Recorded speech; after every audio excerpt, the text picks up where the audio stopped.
My title is Life After Death, very much with a question mark. Writing the Alienated Self in Post-War Japan. I think that gives you a sense of where we're about to go. But I have come up with an alternative title, a sort of working title, which is as follows. And just in case anyone misses the reference, I'm British. Fawlty Towers is probably the best sitcom ever invented in the UK. Don't Mention the War is the classic line from that series. And it sums up what I'm going to say, I think, in hopefully an effective way. Obviously, we're talking war authors writing about the war. There's a whole gamut of people. There are those who are at the front and who either are writing at the front, whether under some newspaper order or just because they want to, or they're coming back after the war and writing their experience to try and work through it, get it off their chest, whatever it may be, using that experience as the basis for their literature deliberately. There are inevitably some. I'm not going to mention any of those at all today, but clearly they exist. Equally, there are those who have the same experience, who try, often deliberately, sometimes subconsciously, to suppress all that, to try and write about totally unrelated things, to get over it, to move on, to try and forget that traumatic experience completely. And yet, almost inevitably in those cases, we have what the critic Imeila Hijiya Kishenwright calls the war as an unstated presence. It's there. Whether they like it or not, you can read between the lines. You can't pretend that the war wasn't significant, even though they're not writing in any overt way about it. And I would put Endo Shusaku very much in that category. One or two cases where he actually specifically does write about the war, but he's known, certainly in Japan, certainly not as a post-war, a war writer, much more as a Catholic writer, and the war is rarely mentioned in criticism about him. But if you read him carefully, and I could talk to you for now about that, but I'm not going to, it's very much there. Equally, there are those who are more successful in that attempt to suppress, and it takes longer for the war experience, the trauma, to come out. But what I'm going to be arguing is that in all these cases, there is an element of trauma. Those who have been through the war, there is an element of trauma. However, in a sense, one chooses to define that. And I'm going to be looking at first how authors in general, not in the Japanese case specifically, but in general, how the traumatized author writes. Some general thoughts on that subject. And then I'm going to move on to two Japanese post-war authors in particular, both of whom have a very specific traumatic experience during the war, which I shall talk about, and then how that affects their entire subsequent literary corpus. And these two authors are, as I said, not particularly household names. Even many Japanese raise eyebrows when I mention them. One is Shimao Toshio. Film aficionados amongst you may know the name because the film The Sting of Death won the Cannes Film Festival 20-odd years ago. But apart from that, he is not a household name in Japan. The other, Shiina Rinzo, again, not a particular household name, but nevertheless, to me, representative of a whole generation of traumatized, immediate post-war Japanese authors. But let's begin with the more general remarks about how authors deal with trauma. And I would argue, to begin with, that it's true that the contribution of art as to how traumatic historical events are constituted, integrated and comprehended has not been sufficiently considered or acknowledged. And the critic Ernestine Schlant says the following on this topic. Politicians and political scientists, economists, journalists, opinion makers and poll takers all form their conclusions according to some objective criteria. But rarely, if ever, is literature consulted. Yet literature is the seismograph of a people's dreams and nightmares, hopes and apprehensions. Literary truth often goes deeper than political or economic analysis, and it reflects the conditions and values of the society under which it was created. I would add another category of scholar to that list, and that would be historians. They too often, I would argue, fail to consult literature. There are some obvious exceptions, and I took a fantastic Japanese history class in UC Berkeley, where it was literature that was used as the main course material to look at Japanese history. But nevertheless, I think it's fair to say that many historians don't use literature in this way.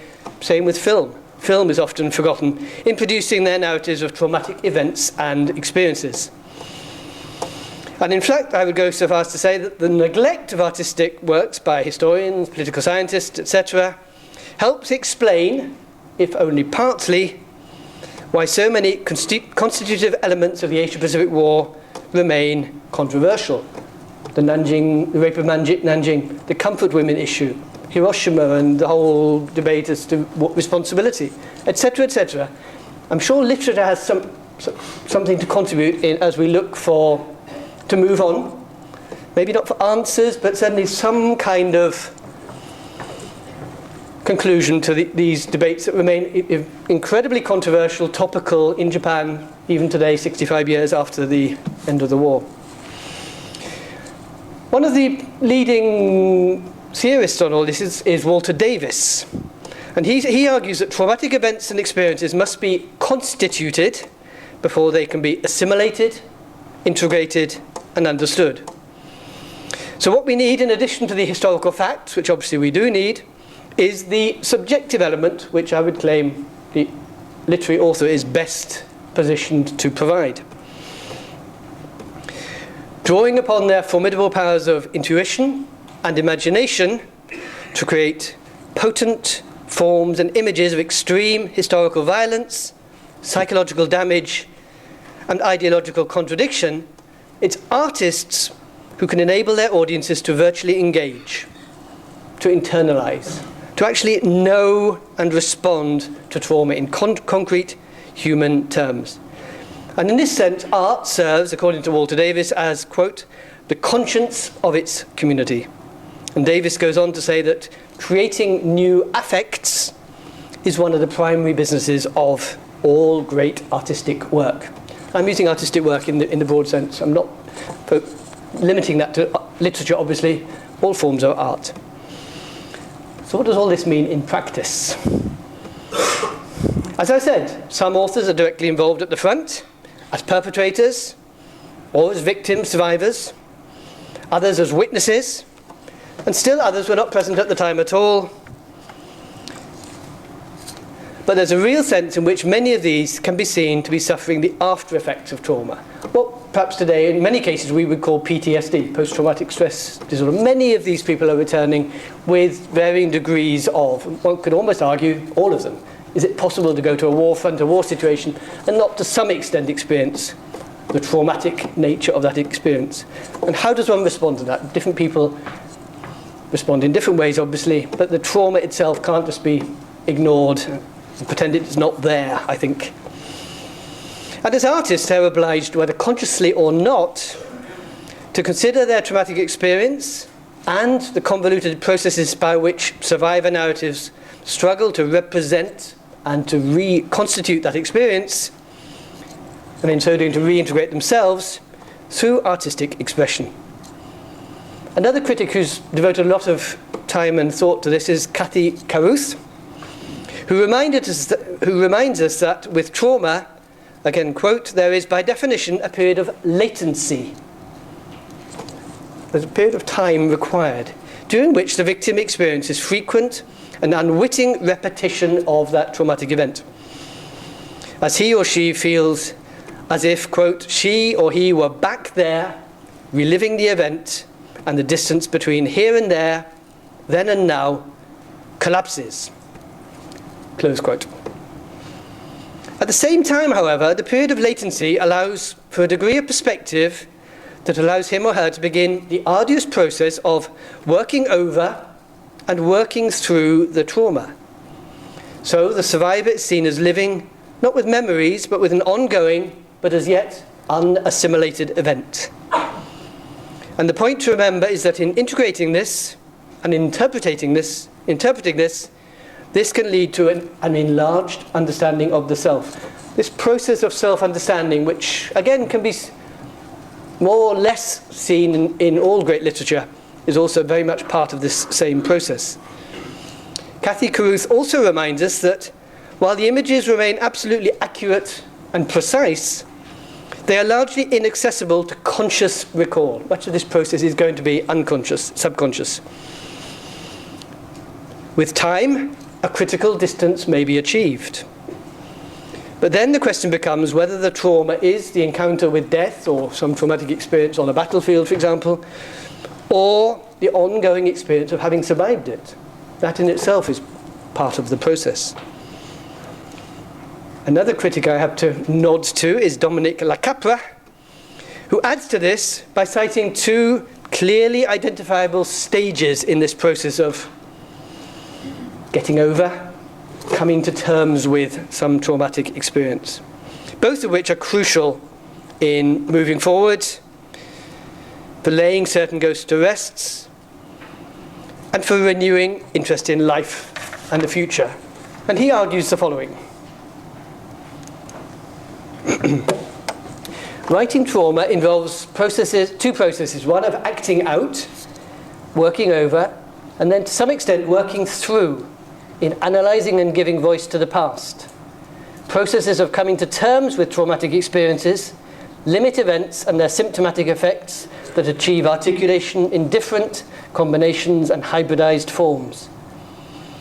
It is often seen in terms of enacting it, which may at times be equated with acting or playing it out in performative discourse or artistic practice. So we have a distinction between the process of acting out, which tends to come first, there is a linear order here, and then working through all of this. But how do they find expression, and what's the relationship between them in terms of the artistic output?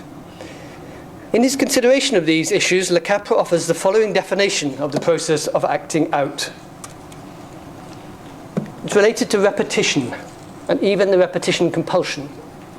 This is very clear in the case of people who undergo a trauma. They have a tendency to relive the past, to be haunted by ghosts, or even to exist in the present, as if one were still fully in the past with no distance from it.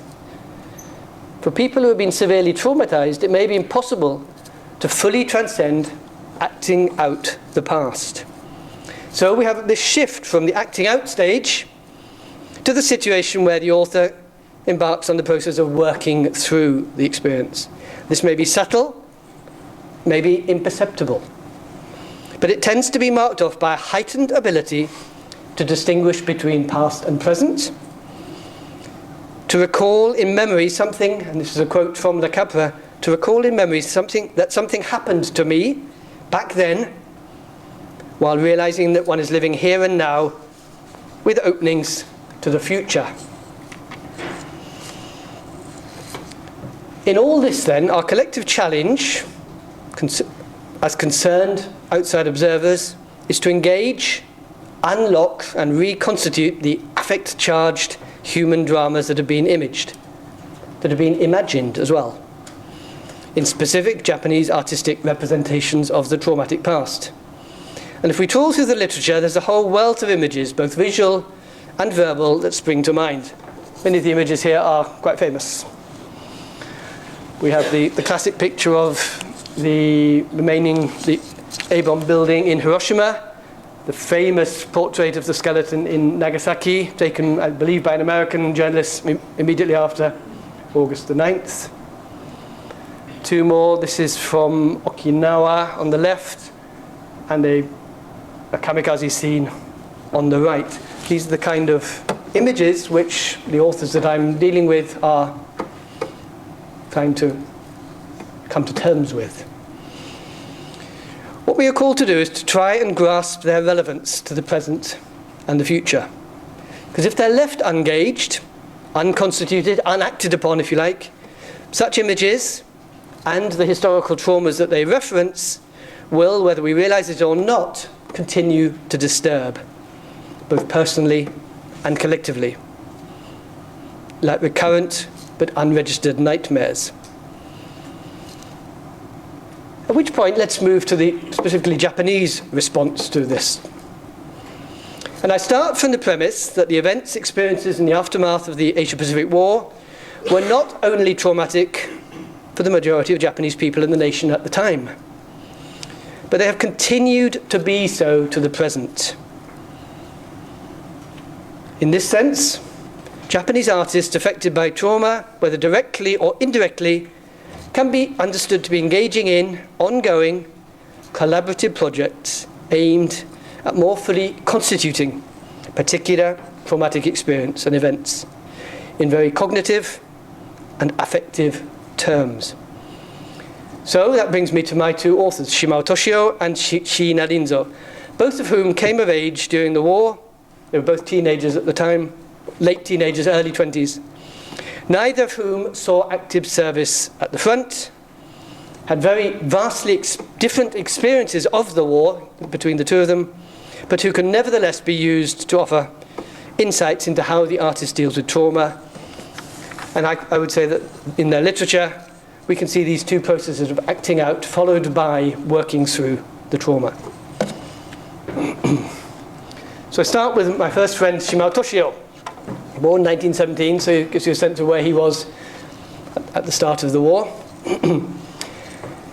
Shimao's war started, I believe it was 1941, when people of his age, early 20s, were asked to consider, obviously, enlisting, particularly for the Special Forces Corps, the Kamikaze Corps as they became known. And after a long series of events, he ends up as head of a kamikaze unit with about 200 men under his command.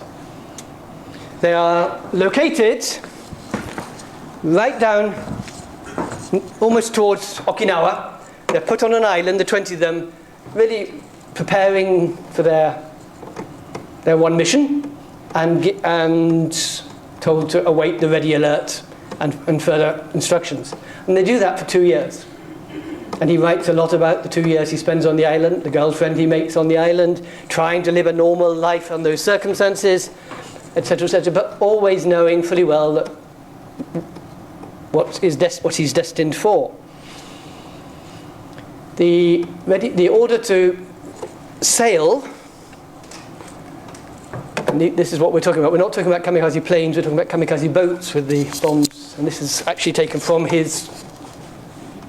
the island where he was, a boat with bombs in the front. The order to actually deploy and to go comes on August the 13th, 1945. So the 200 men say goodbye to their girlfriends, partners, and everyone else. It's not something they're unprepared for, and they've been living for death for the whole 2-year period. And they wait for the next 36 hours totally in limbo. They then greet August 15th, 1945, the imperial message of surrender in disbelief, actually sitting in their boats ready to go, and clearly that changes everything. And suddenly, and this is where my title comes from, they're told not to deploy and get on with life. And they get very little help to do so. They're just thrown back into society and left to get on with it. That's his war experience. I believe I have one more. Yeah, that's where he's coming from. And he immediately, almost inevitably, starts writing about it. He's not alone. As I said, 200 of his own men in the same boat. There are other troops who have similar experiences, no doubt. There are those who deployed who somehow survived the whole experience. There are clearly some ex-kamikazes who've written about things. And it's that sense of having missed that is at the heart of all his writing. And he writes in this way: 2 incidents, not just that one, but 2 in my past serve to symbolize the way in which I always seem to be caught between 2 stools.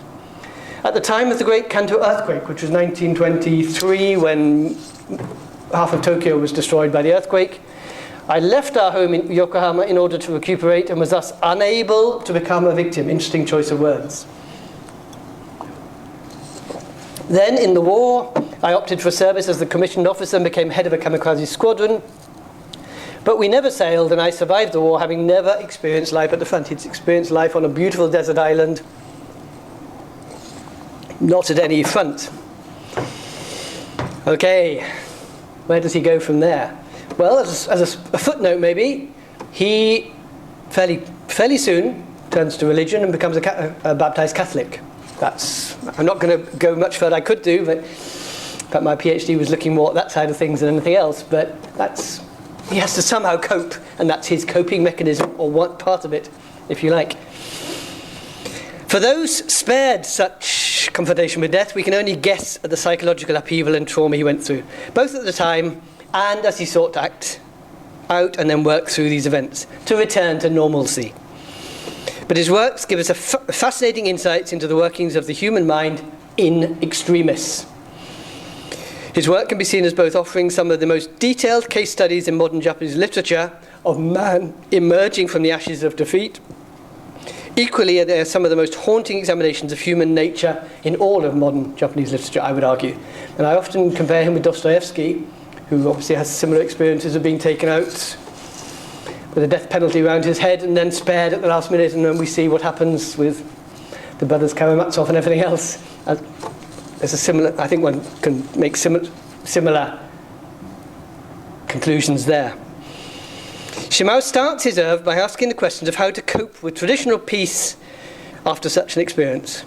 His early stories show a protagonist often called Toshio, his own name, and that's fairly common in Japanese literature, in a state of ready alert, in which he's learnt to live only for death and has come to terms with that as his destiny. Classic example being here, a story written in 1949. The moon was high in the night sky. There was nothing to do now but wait for the command to sail. Strangely enough, I had lost all attachment to life in this world. Every moment that our departure was delayed sowed in me the seeds of impatience. It was painful to continue in this state of ready alert. This was our chance, the perfect opportunity. I would have no qualms about sailing right then, but the order didn't come. It's hardly surprising that Shimao's protagonist is shown as possessed of an inverted sense of reality, of normality. Post-war peace is here seen as a temporary respite from the norm, which has been war for all his adult life, in a sense, particularly given that the war in Japan goes right back to 1931, so all his adult life. This leads to a warped perception of life as a struggle, not with fellow man, but with his own inner being. The more he comes to accept that the emptiness he experiences following release from death stems from an inability to replace his constant readiness for death with any credible role in post-war society, the more he comes to see the enemy as within himself. And of course he's not unique in this, but I am arguing perhaps that he takes this further than certainly other Japanese authors that I'm aware of. It's to be expected that the early Shimao stories, written of course during the American occupation, which throws another element to all of this, focus on the confusion and fear, both of the ready alert 36-hour period, but also of life under foreign occupation. With time, however, he becomes more balanced and objective, and by 1962 he's writing very differently. He writes a story called, in translation, The Moment of Departure Never Came. So he's still working on the same, he can't completely move on, but he's writing similar experience, very different style. And here he finally appears reconciled to the inevitable, to believe that release from death won't necessarily entail return to normal life, and his consequent pain and indifference to life is highlighted in the following passage. It's rather long, so I'm put it on the screen. I was overcome by an intense fatigue and lay face up on my bed. There was nothing about which to feel apprehension, and in that sense, there were no grounds for fear. Yet I was engulfed in an indescribable sense of loneliness.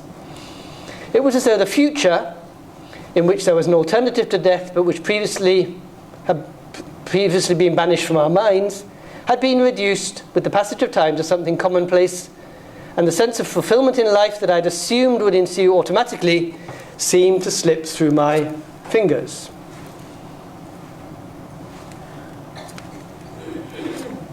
In the past, I had merely reacted out of an unabated sense of abhorrence and had lived in fear of air raids, of insubordination, and of the moment when our suicide boat would strike the enemy craft. When such possibilities disappeared, not as a result of any wish on my part, but like the conclusion of some natural phenomenon, I was left with a sense of emptiness, devoid of all energy to go off to confront a new situation. Here, finally, Shimao seems to have acknowledged, to have worked through the full extent of the struggle to which he'd been subjected. from the moment the order to sail had been revoked. He can now finally accept that having found himself alive and living for certain death, he had subsequently found himself staring in on life from the perspective of death, and admitting that in many ways that was infinitely harder. The story also illustrates the inseparable link between Shimao's war stories and the other three types of story for which he's known. He's also known for stories about the home, particularly, quote-unquote, his sick wife stories, which I'll come on briefly in a second. Stories about dreams, again, maybe not surprising, and stories about travel, all of which can be linked to his 1945 experience. He saw all of these as attempts to explore the individual's inner being. So how do these other stories also reflect postponed death? I would argue that all his protagonists have an inverted perspective on life. Just as the distinction between war and peace has been eroded, so in his non-war stories, they're full of characters who have lost all sense of black and white distinctions. And that's particularly true in his most famous work of all, the one I mentioned earlier, The Sting of Death, which won the Cannes Movie Festival in 1991, I think it was, which is an amazing movie. The Japanese is 600 pages, fairly turgid. A few of us at one stage wondered about translating it because it is a classic, but we just felt that it's on two levels. On one level, it's 600 pages of marital tiffs and domestic upheaval, and it can be read very much at that level. It's not particularly thrilling if one just stays at that level. You have to get beneath the surface to really look at how the war experience that he's been through, and how here's a man struggling with that background, to really appreciate the novel. And I think it's been felt that would be hard to do with a straight translation. The movie, however, succeeds fantastically. If you haven't seen it, I would encourage you to do so, largely because it introduces stuff that's not in the novel, which is all this war experience. So we have lots of flashbacks. The protagonist in this, as he fights with his wife all the time, and it is a novel of that, is constantly having flashbacks about his war experience, and that's almost given as an explanation for some of his strange actions. And that's an addition to the novel, which is totally acceptable, I would argue, because of taking the author as a whole. This belongs to what are called his sick wife stories. Shimao, at the end of the war, when he finally finds himself alive and with a future, ends up marrying the girl he had been dating on the island. But within 5 years, she is committed to a psychiatric ward with severe mental health problems, induced in large part, according to Shimao, the husband, through his own unfaithfulness and his inability to come to terms with life after the war. So she ends up, and he ends up as the carer, and we get this sense of the husband desperate to look after his sick wife, aware, full of guilt that it's him, he feels totally responsible for her current situation. And the emphasis is on absolute faithfulness to mundane reality, to an almost turgid extent, as I've already explained. The marital breakdown as well. Just as with the war stories, here too the future holds no meaning. He has to live solely for the present. And so he records with mundane detail of his daily life.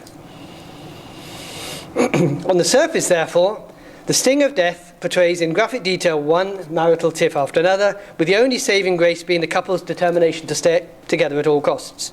And yet, as the success of the film version shows, there has to be more to it than that. There's a beauty here that enables the reader to discern a sense of optimism, what I call a Rembrandt ray of light in the darkness. It is a dark novel, but we get these Rembrandt rays coming through all the time, shining through the darkness. Some are explicit, many more are implicit. So how does he achieve this paradoxical effect? Here too the answer seems to lie in his experiences of 1945. Shimao manages to elicit our sympathy for Toshio on the grounds that he never fully reintegrated back into society following the war. The home he portrays here is one enveloped in ambiguity. On the one hand, it appears very fragile, devoid of life and mutual understanding, but at the same time, Toshio is attached almost pathologically to the home and his family, as shown by the ending where, with his wife still in a psychiatric ward, he has to choose between going off to be with his mistress or to go back to the psychiatric ward, and he chooses to go back and commit himself to his wife and sells the marital home because money is a problem, and he ends up taking up residence in the psychiatric ward. So the result is a portrait of confusion, of one struggling to make sense of events for which he's partly responsible but powerless to control. And this is a very powerful metaphor, I would argue, for post-war Japan at the time. There's one final consequence I'd like to look at with Shimao before moving on, and that is tendency to transform reality into fantasy and vice versa. And he writes a series of what he calls dream stories. Again, hardly surprising. Life was a dream. He was living in this blur for so long. And the world he creates is surreal. In this way, Shimao can be seen using dreams to explore the unconscious, and consequently to depict deeper truths than would be possible through objective realism. So he uses dreams to portray the chaos of human existence at a very basic level. And the classic example is the story written in 1948 called Everyday Life in a Dream. It's only 3 years after the war. It's a work whose title can be seen as a very powerful image of reality turned upside down, a perfect mirror of his own circumstances. For the protagonist of this story, everyday life has come to assume an air of unreality. Just as the protagonist of the war stories is trying to make sense of his reprieve from death, so this protagonist becomes embroiled in a conscious attempt to fathom the nature and contents of his own dreams. As he does so, he's shown penetrating ever further beyond an exterior facade, eventually confronting his inner being, his doppelganger, his alter ego. And this takes the form of the protagonist becoming embroiled in heated discussion with his own mood, until he eventually succeeds, quite literally, in exposing his inner self. So that was meant to come earlier. That is a scene from the movie The Sting of Death. So from Everyday Life in a Dream, this is a classic image. Hardening my resolve, I thrust my hand into my stomach, then still scratching my head vehemently with my left hand, I tried with my right to dig out the contents of my stomach. My hand alighted on something clinging tenaciously to the pit of my stomach like a hard kernel, and I tried pulling on it with all my might. The result was incredible. My flesh was pulled upwards with that hard kernel on top. I continued pulling desperately. Eventually I felt that my whole body had been pulled inside out like a sock. My head no longer itched, and the stomach ache, fortunately, had dissipated. The image symbolizes in dramatic fashion the two conflicting worlds that the author had discerned at the end of the war, when, with his unexpected reprieve, his own entire world had indeed been turned inside out, upside down, and everything else. In all this, one conclusion remains irrefutable. As an author driven by personal experience to consider, in his literature, fundamental questions about life and death, man and divinity, Shimao was never to waver in his attempt to come to terms with the events of 1945. In preserving this experience as the catalyst for all his subsequent literary production, by initially acting them out and thereafter working through them in classic, what I would say, Davis fashion, he leaves us a set of texts remarkable not only for their ability to plumb the depths of his own inner being, but also in their consistent attempts to ask age-old questions: what is man? What is war? That's one case study. The second one, the other case study I want to do, involves another contemporary author, slightly older, Shiina Rinzo, born in 1911, whose experience is very different. Shiina Rinzo, really the traumatic event in his life happens in 1931, I think it is, just as hostilities are beginning on the Asian mainland, when, along with so many of his contemporaries, in the thousands, he's arrested for left-wing sympathies. He was a member, covert member of the Communist Party. When the Peace Preservation Law of 1925 had explicitly outlawed that, he's rounded up and imprisoned in 1931 for left-wing sympathies.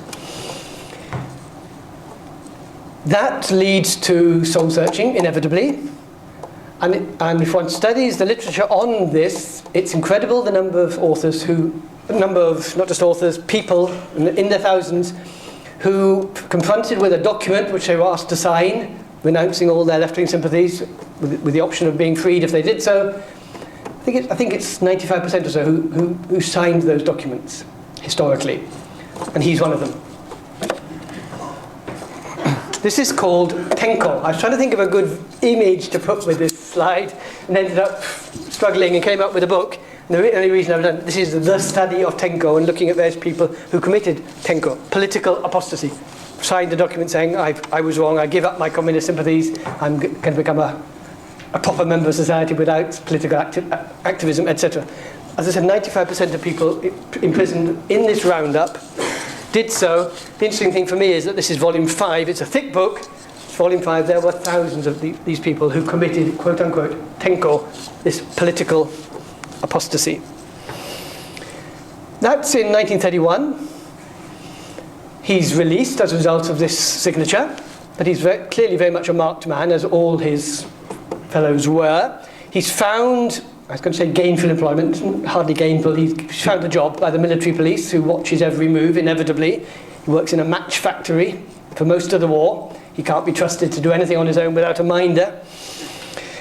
And he spends the war under those circumstances. I believe he's in Niigata most of the time, but certainly has no experience of the front itself.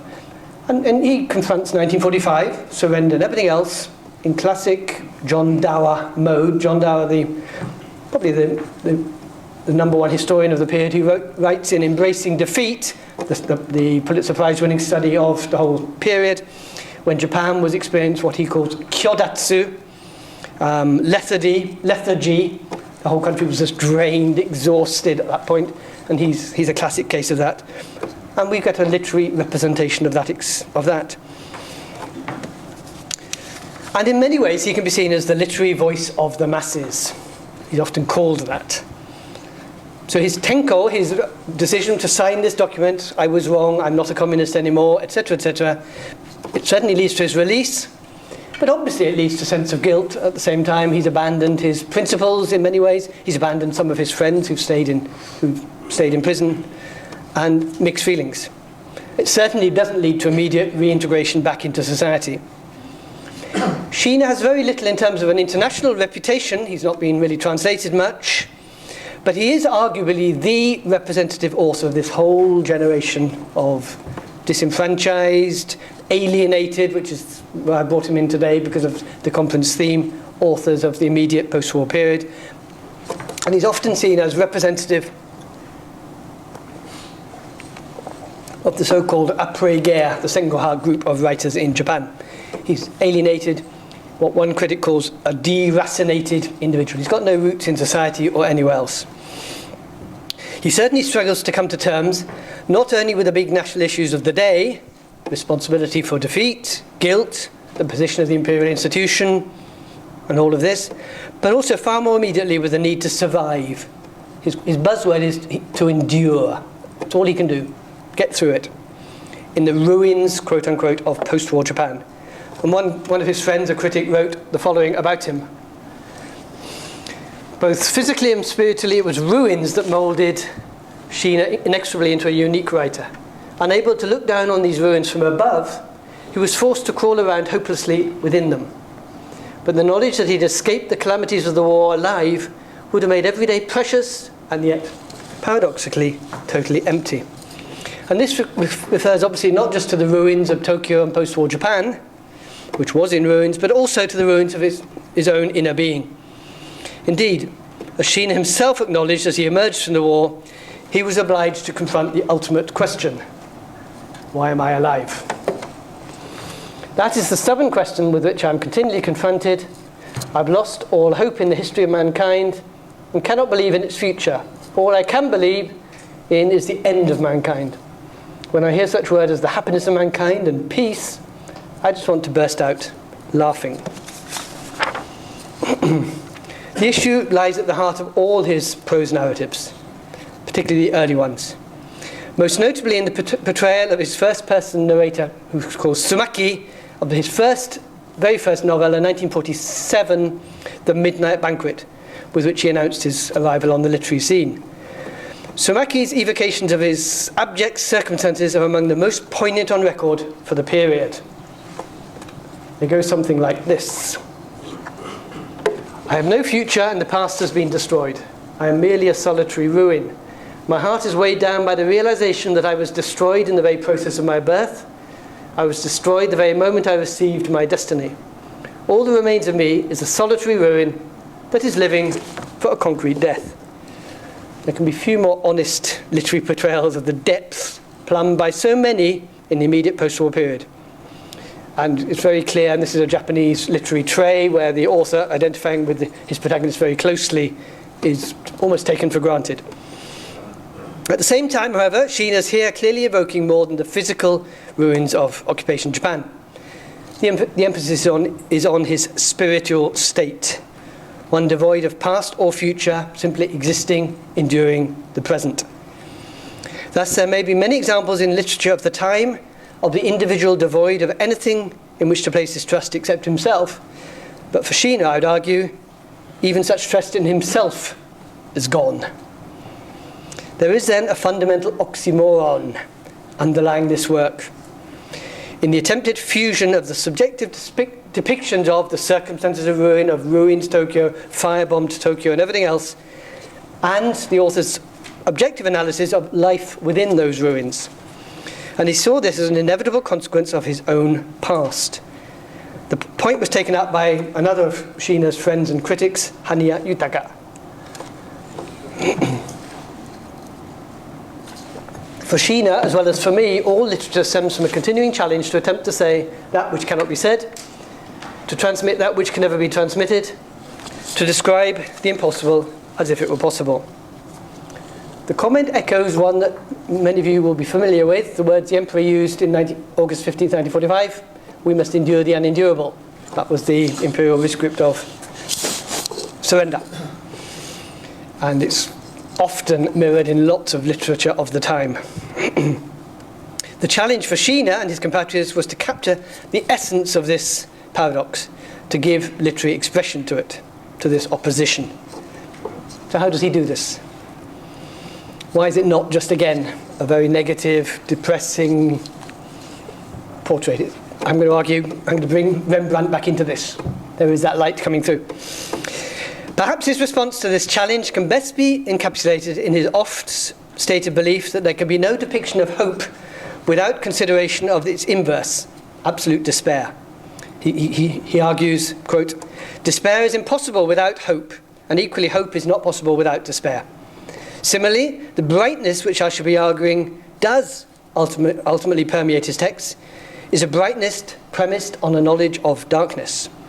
Sheena may have been dismissed by many as merely depicting the despair and emptiness of existence in occupation Japan, but such depictions, I suggest, fall short of the mark in missing the carefully crafted dichotomy, the hope beyond the despair, the light beyond the darkness, the Rembrandt ray. We see this very clearly in the book, in this novella I just mentioned, Midnight Banquet, where we see the protagonist, Tsumaki, living in an old, bombed-out warehouse, converted into the most rudimentary of apartments. The atmosphere evoked from the outset is one of unmitigated gloom, to the extent that Tsumaki recalls with nostalgia his days in prison, where he was imprisoned for communist sympathies, just like the author, tortured, and struggled to move on.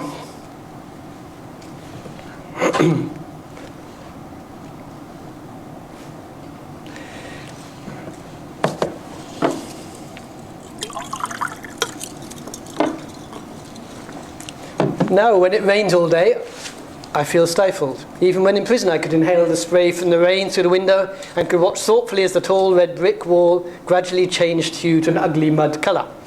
When spring came, I could see beyond the iron bars and iron grillwork begonias blossoming along the edge of the wall. But all I can do in this room is pace back and forth.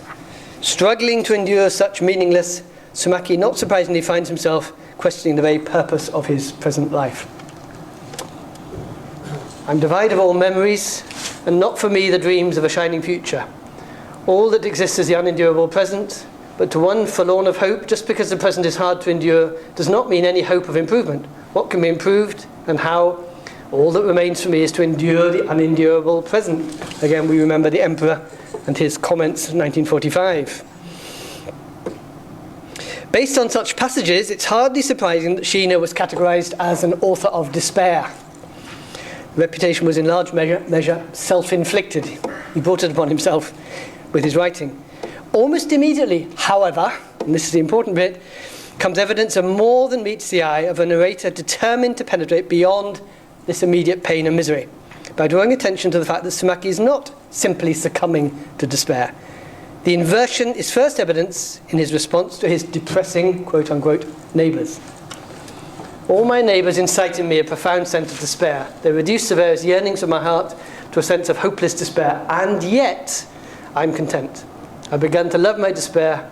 Of course, that's a melancholy sort of love, and yet my melancholy affords me the same kind of pleasure as that one feels when climbing into bed at night. The stark opposition incorporated into these portrayals is clearly not designed to denigrate the extent of his despair. This remains as real and abject as ever. However, the protagonist is moving on. He's acting out his past experience of arrest, torture, imprisonment, and everything else. And this will eventually bring him to an acceptance that such despair and suffering were not meaningless, painful emotions that must be endured for no apparent reason, but rather very natural feelings, through which he's enabled to confront a deeper level of his being. The experience was invaluable, and by the end of the novella, Tsurmaki is in a position to unravel some of his confusion, to make some sort of sense of that which has earlier been presented as irrationally conflicting emotions, to begin the process of not just acting out, but working through this experience. Five years after the war, 1950, 1951, Sheena has a second experience of tenko, conversion. This time on the religious level, he too becomes Christian, this time Protestant. Again, it's surprising how many of these people do seek Christian baptism. About 10% of the authors I'm looking at are. That's a lot more than the 1% of Japan that is Christian. So there is that trend, but clearly that's just one response. But everyone had to respond somehow to this experience of life in occupation following that experience of trauma. But it is the second experience of what Japanese would call tenko, conversion, this time political rather than religious rather than political. And immediately after that, he writes a very personal autobiographical novel, if you like, called On the Other Side of Freedom, where he looks back at his previous unbaptized self. He calls himself a clown, a corpse, a betrayer, and everything else. Significantly, however, the past is not dismissed as an irrelevance. It's seen as an essential prerequisite for the process of working through these events, particularly the events of imprisonment and torture before he committed his first political apostasy. It's here, I would suggest, that one can find the essential difference between his early and later works. The former, epitomized by The Midnight Banquet, conform closely to the template given by Shoshana Fellman for narratives that, quote, bear witness to the trauma and implications for survival. Texts that act out the trauma, in other words. The latter, by contrast, written at considerably greater remove from the actual events in question, ask instead, how does one survive the witnessing? How do you work through it? So what does this mean for the later Sheena text? And this is where I shall try and draw to conclusion.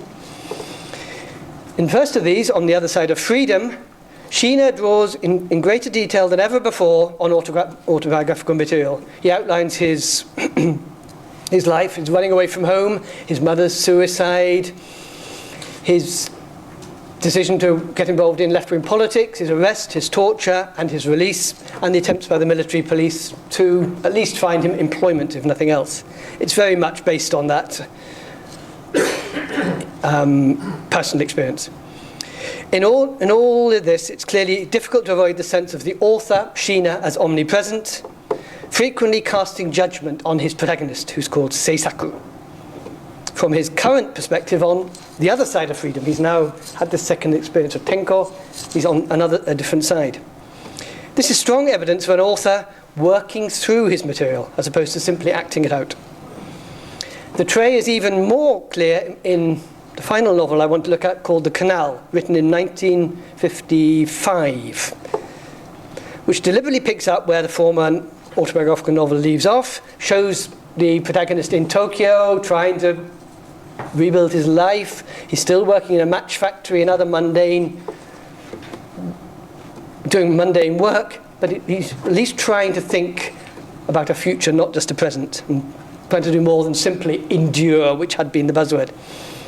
Trying to re-establish himself in society through hard work, attempting to re-establish some meaningful relationships with those around him. To this new protagonist, who's now called Senkichi, the only escape from his miserable circumstances is through searching. And during the course of the narrative, this quest leads to the discovery, not merely of the world of former colleagues, who had hitherto rejected him as a betrayer because he had signed that document and found freedom for himself, leaving them behind in prison.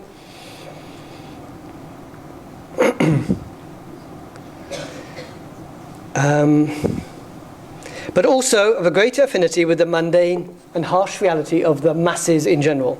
He is, as I said before, an author of the masses. But this search doesn't take place in a vacuum. And an integral part of the process relates to his ability to acknowledge and come to terms with his own traumatic past and to work through these events as the only means of moving forwards. As such, he's often dogged by frequent reminders of his past, with several early incidents acting as a trigger for flashbacks to the trauma surrounding his own Tenko experience. So at the beginning of the novel, after crashing his bike and losing consciousness, his mind, in his unconscious haze, returns to the experience of being tortured by the military police.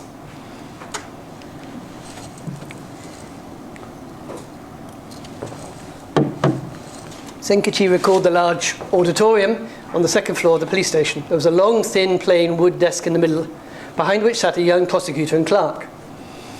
Senkichi was made to sit in front of them with an old, slow-moving military police officer stood behind him.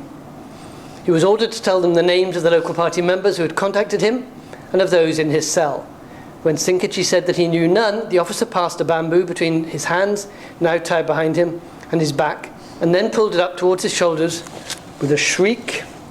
What happens? He felt as though both arms were being ripped from their sockets. Every time the pole was forced up, he let out a pitiful scream and broke out into a sweat. He endured this, but the officer just carried on and on with the torture. Unable to resist the pain, Senkichi fell to the floor, but the officer made no attempt to pick him up and just carried on forcing his arms up with the sword. This, remember, is Senkichi recalling this in an unconscious haze following a bicycle accident. For all the distance, we're now 15 years after the events in question for the author, the memories are still clearly raw, and they inspire Senkichi once more to relive the events. But in sharp contrast to the absence of portrayal of any of the intense interior dialogue that we saw before, this novel, The Canal, represents the first concerted effort by Sheena's protagonist to analyse these events, to make sense of them in some sense, and more specifically, to consider the paradoxical consequences of his Tenko. On the one hand, it had led to his relief. On the other, it had led to this sense of betrayal of everything that was important to him, both friends and ideology. The overall depiction is of Senkichi confronted and increasingly troubled by what he describes as his own overwhelming wretchedness. Significantly, however, the narrative then proceeds to an important admission. Quote, "Never before had Senkichi been confronted by the ugly contradiction inherent within his being to this extent." And strangely enough, this thought was linked to a sense that he was now betraying the entire world. Here, as if for the first time, we have the sense that Senkichi is finally making some headway with his attempts to reconstruct, to work through the second of these two stages, his Tenko experience. Having failed to date to integrate this as an integral element of his life history, he's now in a position to move from resistance and denial to a greater degree of acceptance. He's ready, in short, to work through this experience. And this is marked in the text by his encounter with one of his former colleagues, whom he had betrayed by leaving her in prison. In this sense, his meeting with his former colleague, Anami Reiko, is the real cathartic moment of the novel.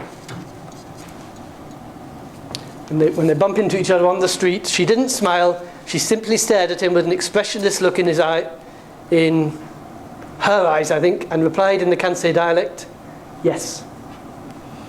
The sweet sensation of nostalgia drained visibly from Senkichi's being. There was a distinct tone of powerful criticism in Reiko's voice. The past, which he had long since tried to bury, came flooding back. He was even aware of the weight on the palm of his hand of the 10 50-cent coins he had received from Reiko when she had been working in the small cafe in Kobe to cover the rent of an agitator. There had even been a time when he'd experienced feelings of love towards her. When did you come to Tokyo? He asked, out of desperation. Only about a month ago, she replied. The earlier Shina narrative, written in the occupation period, would doubtless have left things there, with the protagonist unwilling, or perhaps unable, to delve deeper into the cause of Reiko's evident anguish. Senkichi, however, is ready for further probing, and the ensuing narrative raises several of the issues he'd been mulling over for so long. I finish with quite a long quote just from the end of the novel. "You were tortured too?" he eventually asked. "Yes," she replied brusquely. "I suffered terribly at the hands of the police. I was moved from one cell to another for about 2 years." Senkichi began to explain. "They eventually let me out on parole." And here's the betrayal. "Why did you then run off without telling anyone?" she eventually asked. "I didn't. I told my colleagues it was dangerous and ordered them to escape." "I never heard that," she said in a monotonous voice. Everyone on the trains was mad with you. Even those who weren't in the union got caught up in it. Everyone's convinced that you informed on them to the police before running away." "That's a lie," he found himself shouting. "Are you crazy? In which case, why didn't you come back to be with your former colleagues on leaving prison?" So, in its portrayal of Senkichi, determined to live for the future, not simply by expunging the traumatic past from his consciousness, but by seeking consciously to move on, the incident is decisive. On the one hand, he may be left bemoaning the fact that, quote, "that horrible moment under torture had destroyed any bridge back to the past," but at the same time, he's now reclaimed at least some semblance of control over his life and its future direction. So, to bring all this out of the bottom of the pothole, I hope, to maybe plant some seeds anyway of the relevance of this, because I do think it's more relevant than just a couple of esoteric case studies from Japan. I would suggest that the political perspective may not always be overtly foregrounded by these two authors, but even where the texts are not dealing directly with the traumatic experience they'd undergone, these omissions, which is where we started, they're omitting much of this, the actual detail of trauma, cannot be totally ignored. In the circumstances, you might well ask, shouldn't we just read the novel for the richness of what is there, rather than for what, if anything, has been excluded? It's a perfectly valid question. In self-defense, I would quote Edward Said, who reminds us not to read texts, quote, stripped of their affiliations with the facts of power which influenced and enabled them.